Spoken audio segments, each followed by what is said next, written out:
Study IQ IAS, अब तैयारी हुई अफोर्डेबल।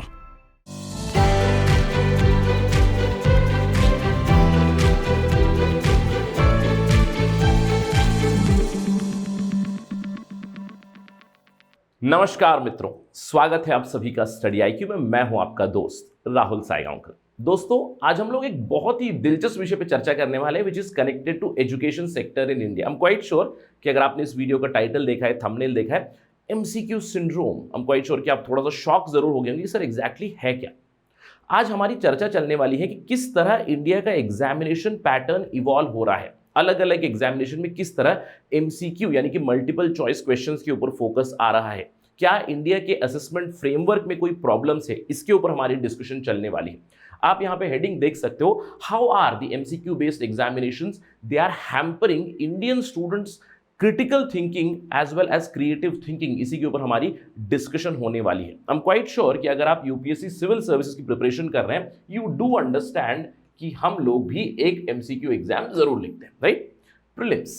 प्रीलिम्स में अगर आप देखोगे दो पैटर्न है, एक तरफ आपका जनरल स्टडीज का पेपर होता है, दूसरी तरफ आपका CSAT का पेपर होता है। ऑलमोस्ट देखिए 10 लाख के आसपास या फिर 10 लाख के थोड़ा सा ऊपर ही एप्लीकेशंस आते हैं यूपीएससी सिविल सर्विसेज के। तो फिल्टरिंग स्टेज माना जाता है। तो GS की एग्जाम 100 क्वेश्चन 100 MCQ एक कट ऑफ होती है। CSAT में 80 सवाल होते हैं, जिसमें से आपको 4 विकल्प में से एक चूज करना होता है। MCQ मतलब हम क्वाइट श्योर कि सभी को पता है कि एक सवाल दिया जाता है, विकल्प होते हैं, उन विकल्पों में से आपको चूज करना है। 4 विकल्प होते हैं यूपीएससी के प्रिलिमिनरी एग्जामिनेशन में। कुछ एग्जामिनेशन में 5 विकल्प भी होते हैं। फॉर एग्जांपल RBI की एग्जामिनेशन में 5 विकल्प होते हैं, या फिर बैंकिंग की एग्जामिनेशन में कई बार 5 विकल्प होते हैं। तो उन विकल्पों में से आपको चूज करना है। There are multiple choices of your answers, उसमें से आपको करेक्ट आंसर पिक आउट करना होता है, राइट। यूपीएससी की एग्जामिनेशन में yes, it is the first stage जहां पे आप फिल्टर आउट करते हो। This is a stage for filtering out. इस स्टेज में फिल्टर आउट होने के बाद 10 से 15,000 depending on the number of seats people move on and write the mains examination. अब ये होती है आपकी सब्जेक्टिव एग्जामिनेशन, जहां पे आपको सवाल पूछे गए हैं, आपको ऐसे टाइप आंसर लिखने हैं, 150 वर्ड से 250 वर्ड है, ऐसे भी लिखने, subjective assessment. But we are not talking here about UPSC per se. हम लोग यहाँ पे बात करने वाले हैं इन जनरल MCQ एग्जामिनेशन के बारे में, किस तरह इंडिया में MCQ एग्जामिनेशन और भी ज्यादा बढ़ रही है। मैं उदाहरण दे सकता हूं आपको, नीट एग्जामिनेशन। देखिए 12वीं के बाद आपने फिजिक्स, केमिस्ट्री, बायोलॉजी की एग्जाम लिख ली, आपने मल्टीपल चॉइस आंसर टिक कर लिया, आपका अच्छा स्कोर आ गया, आप डॉक्टर बन गए। MBBS सीट हो या फिर आयुष के सीट्स के लिए हो, राइट। तो नीट एग्जामिनेशन हो गई, या फिर हाल ही में आपने सुना होगा जरूर CUET के बारे में। इनफैक्ट हम लोग CUET के बारे में थोड़ा सा डिस्कशन जरूर करेंगे। कॉमन यूनिवर्सिटी एंट्रेंस टेस्ट आया for entrance into the central universities also. तो हम लोग बात कर रहे हैं कि किस तरह इंडिया में MCQ एग्जामिनेशन के ऊपर बहुत ज्यादा फोकस बढ़ रहा है और उसके साथ क्या प्रॉब्लम्स है, इसके ऊपर हमारी डिस्कशन चलने वाली है। अब इस डिस्कशन को आप कैसे इस्तेमाल कर सकते हो, देखिए स्टैंड अलोन क्वेश्चंस भी आ सकते हैं with respect to MCQ format per se. नहीं तो जब भी एजुकेशन के ऊपर कोई सवाल आ जाएगा तो इस पर्टिकुलर चीज का आप एक उदाहरण इस्तेमाल कर सकते हो, इसको इलस्ट्रेट कर सकते हो आपकी आंसर राइटिंग में भी, राइट। चलिए बात करते हैं MCQ एग्जामिनेशंस के बारे में, इसके ऊपर एक विश्लेषण करते हैं। To get to know that information, stay with me, let us begin. But before that आपको ध्यान रखना है, अगर आप यूपीएससी सिविल सर्विसेज की तैयारी कर रहे हैं, आपके पास केवल एक दिन बचा है। आप जानते हैं कि 14 सितंबर से हमारा फाउंडेशन बैच 5 शुरू हो रहा है। Remember, this is going to be the last batch. याद रखिएगा इसको, लास्ट बैच, जहां पे शाम में 6 बजे आपकी क्लासेस चलेगी। Now, why you should choose this particular program? यहाँ पे आपकी कंप्लीट तैयारी हो जाएगी। अगर आपने चूज किया है, वेल एंड गुड। अगर आप नहीं चूज किया इसको, you are actually missing out on something. देखिए यहाँ पे आपकी प्रीलिम्स की तैयारी हो जाएगी, MCQ बेस्ड लर्निंग होगी, मेंस की तैयारी हो जाएगी यानी कि आंसर राइटिंग होगी। इसके अलावा आपकी पर्सनालिटी टेस्ट की भी तैयारी यहाँ पे हो ही जाएगी, क्योंकि 1-to-1 मेंटरशिप है, ग्रुप मेंटरशिप है। पर्सनालिटी डेवलपमेंट आप कर सकते हो through interaction with retired bureaucrats, serving bureaucrats, और ये सारी चीजें आपको मिलेगी at a very very affordable price of 18,999 only. In fact इस पे भी EMI ऑप्शंस अवेलेबल है आपके लिए। लेकिन ये प्राइस आपको केवल तभी मिलेगा जब आप मेरा कोड इस्तेमाल करोगे, राहुल लाइव, RAHULLIV। आपको ध्यान रखना है, आप वेबसाइट हो या ऐप हो, वहां पे जब चेकआउट करोगे, use this particular code Rahul live, right. Remember 24 घंटे से भी कम बचे हुए, do enrol very very soon. चलिए चर्चा की शुरुआत करते हैं। जैसे कि मैंने आपको बताया एमसीक्यू एग्जामिनेशन काफी प्रिवेलेंट हो चुके हैं। इनफैक्ट 2022 से इस बार CUET, मैंने आपको बताया था CUET के common university entrance test now for the entrance into the central universities, जो सेंट्रल यूनिवर्सिटी जैसे कि Aligarh Muslim university, Delhi university etcetera, बहुत सारी सेंट्रल यूनिवर्सिटीज है, उसके अंदर एंट्री के लिए ह्यूमैनिटीज के लिए भी, ह्यूमैनिटीज एंट्री के लिए भी CUET UG CUET PG इस बार शुरुआत की गई है 2022 में, और बहुत सारे एप्लीकेशन गए यहाँ। 14.9 lakh applications have gone for CUET। अभी भी ये एग्जाम शायद चल रही है, क्योंकि जुलाई अगस्त में फेज वाइज एग्जामिनेशन चल रही थी, अगस्त में शायद खत्म हो गई होगी। इनफैक्ट इतने ज़्यादा एप्लीकेशन गए, this became the second biggest examination for the UG entrance. पहली ऑफकोर्स नीट है यार, we all know, MBBS entry के लिए there is NEET, there is JEE, but NEET is the topper. Almost 18 lakh के आसपास एप्लीकेशन जाते हैं एवरी ईयर, राइट, 17-18 लाख। तो CUET के लिए भी काफ़ी एप्लीकेशंस गई, और इस साल CUET was actually involve with some sort of issues also, क्योंकि एग्जामिनेशन में कई बार थोड़ी सी टेक्निकल ग्लिचेस जरूर आई, टेक्निकल ग्लिचेस आई, 4th राउंड में एग्जाम कैंसिल हो गई। इसके अलावा in the debut examination it faced a lot of issue, the second largest entrance examination, it faced issues. अब बहुत सारी टेक्निकल इशूज आई, क्योंकि देखिए यहाँ पे ऑफ कोर्स डिजिटल एग्जामिनेशन चल रही है, तो डिजिटल एग्जामिनेशन में problems do come, which is very fine, but we are not talking about this per se. अब मैंने आपको उदाहरण क्यों दिया, क्योंकि CUET का स्पेसिफिकली उदाहरण क्यों दिया, क्योंकि CUET से सेंट्रल यूनिवर्सिटीज़ में आप एडमिशन ले लोगे, वहाँ पे आप कोर्स कर रहे हो शायद पॉलिटिकल साइंस का, वहाँ पे आप कोर्स कर रहे हो शायद साइकोलॉजी का, शायद परफॉर्मिंग आर्ट्स का, शायद फाइन आर्ट्स का, शायद साइकोलॉजी का, बहुत सारी है, philosophy is there, so many courses are there. उसके लिए एक entrance examination, and again CUET also MCQ based examination. 3 sections होंगे, एक लैंग्वेज की टेस्ट होगी, दूसरा आपकी स्पेसिफिक डोमेन की टेस्ट होगी, तीसरा आपका जैसे हमारी GS होती है वैसे GS मेंटल एबिलिटी CSAT समझ लीजिए, उस तरह की एग्जामिनेशन। 3 सेक्शंस होते हैं, 3 section wise, again MCQ based questions only. अब ये केवल CUET के साथ नहीं हो रहा है, इनफैक्ट अगर आप देखें जो MCQ का फॉर्मेट है, it has pervaded almost everywhere. यार हाल ही में मेरी भांजी है 6th स्टैंडर्ड में, 6ठी कक्षा में, मेरी दीदी की जो बेटी है, मैंने उसका असेसमेंट भी देखा, वहाँ पे भी MCQ क्वेश्चन पड़े हुए हैं। So I was just thinking, yes actually the MCQ examination has pervaded into, I would say, primary schools, secondary schools, higher education में आपकी एंट्री के लिए एग्जाम्पल्स आपके पास पड़े हुए हैं। जैसे for instance NEET is a very very prominent exam, biggest examination MCQ format में होती है। केवल आप 3 एग्जामिनेशन, फिजिक्स, केमिस्ट्री, बायोलॉजी में MCQ टिक करोगे, आप टिक करने के बाद जो भी आपका स्कोर आएगा उसके बेसिस पे यू विल बी सेलेक्टेड। अब ये केवल यूनिवर्सिटी हो, स्कूल्स हो, या फिर इन इंस्टीट्यूशंस में नहीं हो रही है। अगर आप देखिए even the UGC university grant commission की जो नेट एग्जाम होती है, नेशनल एलिजिबिलिटी टेस्ट जो है, नेट एग्जामिनेशन, उसमें भी अभी MCQ फॉर्मेट बन चुका है। पहले क्या होता था, पहले भी MCQ थे वैसे, पहले एक पेपर MCQ होता था, दूसरा पेपर सब्जेक्टिव होता था, लेकिन अभी कंप्लीट MCQ फॉर्मेट भी बन चुका है। नॉट जस्ट दिस, कुछ पब्लिक जो PSC एग्जाम होते हैं, right, public services competitive examinations जो है, जैसे कि MPSC, महाराष्ट्र की जो एग्जाम है, महाराष्ट्र में भी फॉर्मेट यही है कि एक प्रीलिम्स होगा आपका, फिर मेंस होगा, और मेंस के बाद आपका पर्सनालिटी टेस्ट होगा। लेकिन महाराष्ट्र में जो पैटर्न हुआ है, प्रीलिम्स में भी आपको MCQ मिलेगा, मेंस में भी आपको MCQ ही चलेगा, केवल सिलेबस डिफरेंट है। अब पर्सनालिटी टेस्ट में इट्स नॉट MCQ, क्योंकि आपको पर्सनालिटी असेस करनी है। आप यहाँ पे पैटर्न देख सकते हो, जैसे मराठी और इंग्लिश है, अब इसमें तो यार MCQ नहीं है, डिस्क्रिप्टिव आपको एग्जाम लिखनी पड़ेगी मराठी और इंग्लिश के लिए। लेकिन दूसरे जो सब्जेक्ट है आप देख सकते हो, GS paper 1 history, geography, agriculture, MCQ जहाँ पे 150 मैक्सिमम मार्क्स है, उसमें से आपको मार्क्स निकालने। वैसे ही GS पेपर 2 पॉलिटी का, GS पेपर 3 आपका ह्यूमन राइट्स का और रिसोर्स डेवलपमेंट का, GS पेपर 4 इकोनॉमी का, सब कुछ MCQ फॉर्मेट में है। You can see this. तो सवाल ये है कि क्यों MCQ फॉर्मेट इतना ज़्यादा परवेड हो रहा है, क्यों इतना ज़्यादा एग्जाम्स में हम लोग MCQs देख रहे हैं। इसके कुछ फैक्टर्स हम लोग समझते हैं, कुछ सवाल उठाते हैं। सवाल है 2। पहला है कि MCQ एग्जामिनेशन इतना ज़्यादा प्रिवेलेंट क्यों हो चुका है हमारे देश में। अब इसका एक simplest answer, one of the most common sense based answer मैं आपको बताता हूँ कि इसका एक बहुत बड़ा आंसर होगा आपका population. Population is one simple answer. इसके अलावा हम दूसरी चीज़ें भी असेस करेंगे, लेकिन क्यों इतना प्रिवेलेंट हो रही है, वन आंसर आई टोल्ड। दूसरा एक और बड़ा सवाल है, MCQ अगर प्रिवेलेंट हो भी रहे हैं, बहुत ज़्यादा MCQ एग्जाम्स आ भी रहे हैं, तो क्या एमसीक्यू एडिक्वेट होगी आपकी सिलेक्शन के लिए, क्या एमसीक्यू एडिक्वेट है स्टूडेंट की क्रिटिकल थिंकिंग को डेवलप करने के लिए, क्रिएटिव थिंकिंग को डेवलप करने के लिए, इज एमसीक्यू एग्जामिनेशन इनफ? इन दो सवालों का जवाब हम लोग देने की कोशिश करने वाले हैं। सबसे पहला सवाल, चलिए बात करते हैं, why they are becoming very prevalent, क्यों इतना ज़्यादा एग्जामिनेशन बढ़ रहा है? देखिए काफ़ी ईजी होता है। अब easy to set the question paper, of course आपको सवाल बनाने हैं, आपने क्वेश्चन सेट कर दिए और क्वेश्चन सेट करने के बाद आपने 4 विकल्प दे दिए। Easy to set the question paper, multiple question theory आप सेट कर सकते हो। सबसे बड़ी चीज़ है ईजी टू इवैल्यूएट। अब ईजी टू इवैल्यूएट क्यों?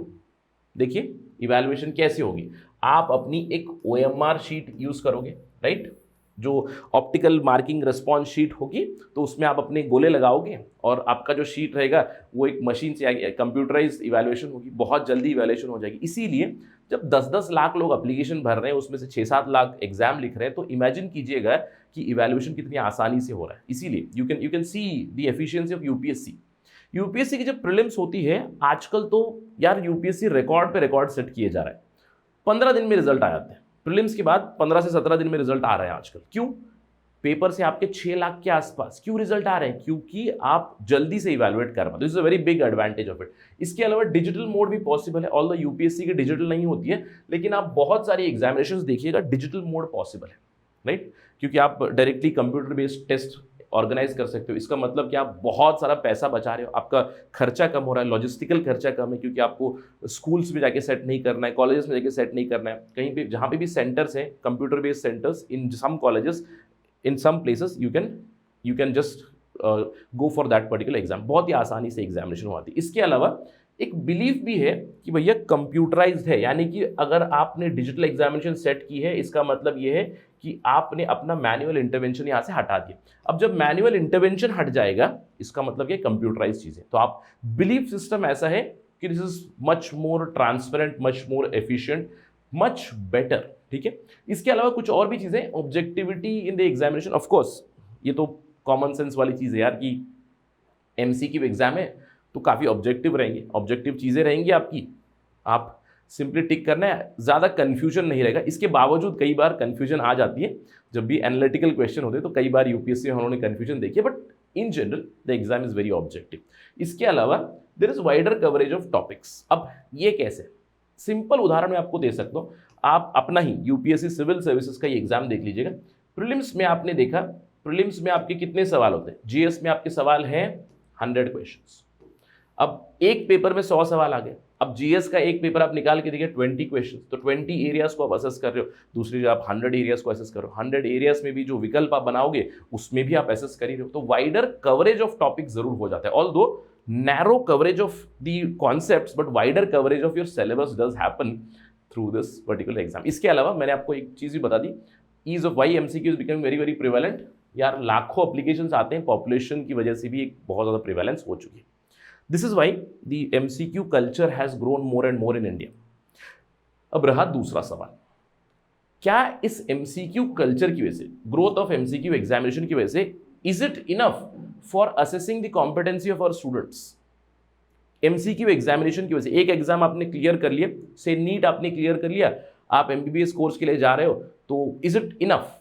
इसके बाद क्या आपकी क्रिटिकल थिंकिंग डेवलप हुई है, क्या क्रिएटिव थिंकिंग है आपकी? इन सारी चीज़ों के ऊपर सवाल जरूर बनते हैं।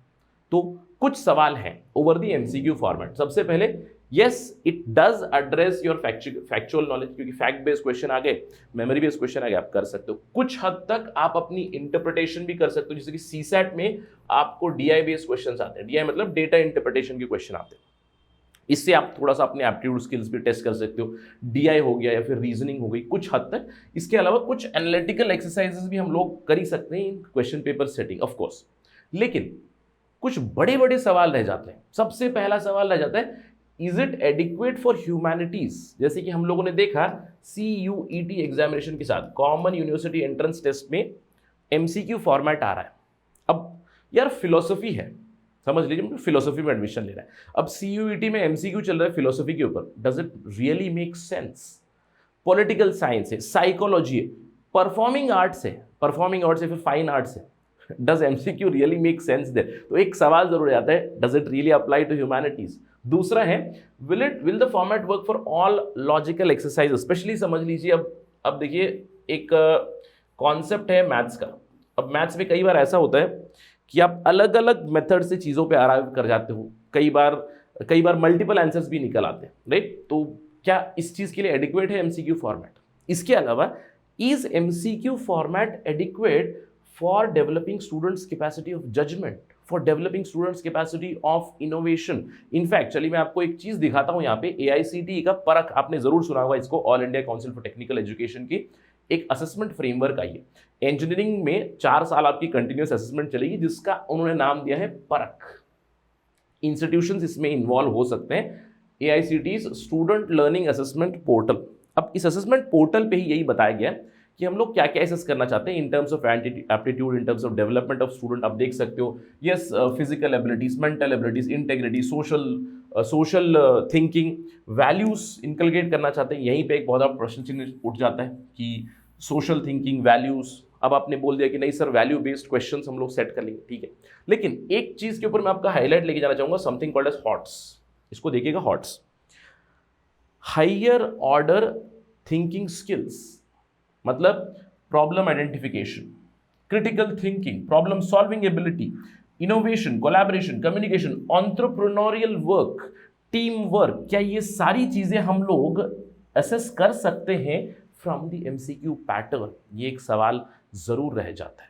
That is why so many questions were raised, that is why a question is being raised कि मल्टीपल चॉइस बेस्ड क्वेश्चन से क्या इंडियन स्टूडेंट्स की थिंकिंग हैम्पर हो रही है, क्रिएटिव थिंकिंग, क्रिटिकल थिंकिंग, क्या वो हैम्पर हो रही है? इतना ज्यादा एमसीक्यू बेस्ड कॉम्पिटिटिव कल्चर आ चुका है कि यार बच्चों को कोर कॉन्सेप्ट नहीं समझ में आ रहा है। In fact I can give example of many people I know, मेरे रिलेटिव्स में भी बहुत से लोग हैं, जैसे एक कजन है मेरी, कजन ने मैथ्स में 100 आउट ऑफ 100 निकाल दिया, लेकिन वही आपको ट्रांसलेट नहीं हो रहा है in terms of marks in the understanding in the state examination 100 out of 100, but in the MCQ a little less.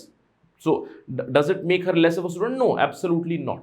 इसीलिए thinking, critical thinking, creative thinking develop होनी चाहिए। देखिए एक और उदाहरण देता हूं आपको, although data is pertaining specifically to NEET, ठीक है, नीट से जुड़ा हुआ ये डेटा है और तमिलनाडु से जुड़ा हुआ डेटा है, तो Tamil Nadu is against the NEET, we do know that, लेकिन तमिलनाडु की एक कमेटी सेटअप की गई थी, ए.के. रंजन कमेटी। इस ए.के. रंजन कमेटी ने असेस किया स्टूडेंट्स की परफॉर्मेंस को, NEET, pre NEET and post NEET students को, और इन्होंने एक चीज ऑब्जर्व की। The committee clearly highlighted that the candidates who had secured admission based on their performance on class 12, 12वीं के मार्क्स के ऊपर जिन्होंने एमबीबीएस एडमिशन पाया था, they had done better in the MBBS course, they had better understanding, और and according to this committee they would become better doctors, right? अब इन्होंने क्या एसेस किया था, they analyze the performance of students, pre NEET students and post NEET students, और यहां पे इन्होंने बताया कि pre NEET students they form better understanding of the MBBS course, right?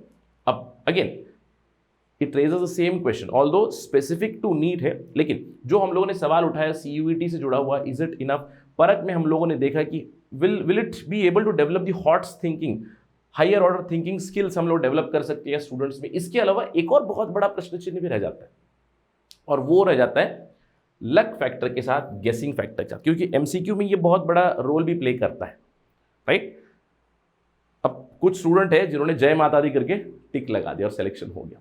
अब कुछ स्टूडेंट है जिन्होंने सेफ बेट किया, उन्होंने रिस्क नहीं लिया, थिंकिंग दैट जो मुझे आता है मैंने वो कर दिया, राइट? तो फिल्टरिंग प्रोसेस में ऐसा हो गया कि there are some students who were genuine और who would have done better, they are filtered out, the other person based on luck factor, based on guessing factor, A B C D में, यार B मुझे बॉम्बे पसंद है, लगा दिया, right? तो गेसिंग और लक फैक्टर भी एक रोल प्ले करता है, तो ये भी एक प्रॉब्लम है विद एमसीक्यू, राइट? तो आई होप कि आपको दोनों पहलू समझ में आ गए होंगे कि एमसीक्यू फॉर्मेट इतना प्रिवेलेंट क्यों हो चुका है और एमसीक्यू फॉर्मेट के साथ दिक्कतें क्या है। अब as a solution at the end क्या करने की जरूरत है, what are we suppose to do, what is better? देखिए एक चीज तो हमें समझने की जरूरत है, MCQ format is here to stay, बिल्कुल it is here to stay. जैसे कि मैंने आपको बताया, अगर आप एक nationwide subjective test setup करना चाहते हो, it becomes very very tough, अब आपका रिजल्ट आएगा जैसे दूसरे स्टेट पीएससी आते हैं कि भैया इस साल एग्जाम चल रही है, 2-3 साल बाद रिजल्ट आ रहा है, and this cannot happen with the 12 students और यूजी स्टूडेंट्स और the PG students, no, it cannot happen. तो एमसीक्यू फॉर्मेट तो रहेगा ही रहेगा, because it is rather easier, ease of the examination, ease of evaluation, बहुत सारी चीज़ें हैं। लेकिन कहीं ना कहीं एक विकल्प ये हो सकता है कि जो आप एमसीक्यू टेस्ट सेटअप कर रहे हो उस टेस्ट की क्वालिटी हम लोग बढ़ा सकते हैं। The test quality lies in framing your question, जहाँ पे आप आई वुड से सम हॉट स्किल डेवलप कर सकते हैं, specially in terms of analytical skills, critical thinking, data interpretation जुड़ी हुई, ऑल दो again entrepreneurial skills, team skills यहाँ पे डेवलप नहीं कर सकते, बट नॉनदलेस क्वेश्चन क्वालिटी थोड़ा सा एनहांस हम लोग जरूर कर सकते हैं। इसके अलावा एक और सोल्यूशन ये हो सकता है कि we mix it with some other measures और MCQ plus some other thing, जैसे कि एमसीक्यू टेस्ट तो है ही, ये एक सेक्शन है एमसीक्यू का, दूसरा है आपका आप सब्जेक्टिव असेसमेंट भी उसमें आप इंक्लूड कर दीजिएगा। अब यहाँ पे आप फिर से आर्ग्यू कर सकते हो, सर आपने सब्जेक्टिविटी ला दी, मैनुअल इंटरवेंशन ला दिया है यहाँ पे, इसकी वजह से रिजल्ट्स डिले हो जाएंगे, ये तो एक रहेगा ही रहेगा। जैसे फॉर इंस्टेंस यूपीएससी की examination, look at UPSC mains, prelims भी है, मेंस भी है। प्रीलिम्स को फिल्टरिंग के लिए इस्तेमाल किया जाता है, मेंस में आप आंसर राइटिंग करोगे। फॉर इंस्टेंस आपका जेडब्ल्यू एग्जाम भी कुछ इसी तरह का है, जहाँ पे आपका जेडब्ल्यू मेंस, जेडब्ल्यू एडवांस हो चुका है, तो शायद कहीं ना कहीं नीट या फिर दूसरे एग्जामिनेशन भी विच आर वेरी इंपॉर्टेंट, वहाँ पे हम लोग एक फिल्टरिंग मैकेनिज्म लाकर दूसरा सब्जेक्टिव असेसमेंट रख सकते हैं। But again delayed results and some sort of subjectivity or manual intervention will come, but can we balance these things, क्योंकि ये बहुत ज़रूरी है to develop those hot skills in Indian students. So let us see what happens exactly, क्योंकि जो national education policy है वो भी इसी के ऊपर फोकस करती है कि स्टूडेंट्स के अंदर एंटरप्रेन्योरियल स्किल्स डेवलप हो, टीम वर्क डेवलप हो, हॉट स्किल्स डेवलप हो, और उसके लिए केवल MCQ would be rather inadequate, I would say a mixture of both is needed. Let us see what happens. लेकिन अभी फिलहाल तो the MCQ examinations are here to stay. Let's wait and watch. अगर कोई डेवलपमेंट होगी तो we'll discuss that again on Study IQ. But that is it right now in this particular video. Thank you for watching this video. और आप जानते हो कि अगर आपको ये वीडियो पसंद आया है, you can always follow me on my social media handle @RahulSai222. Right, with that note, let me end my discussion. Thank you for watching this.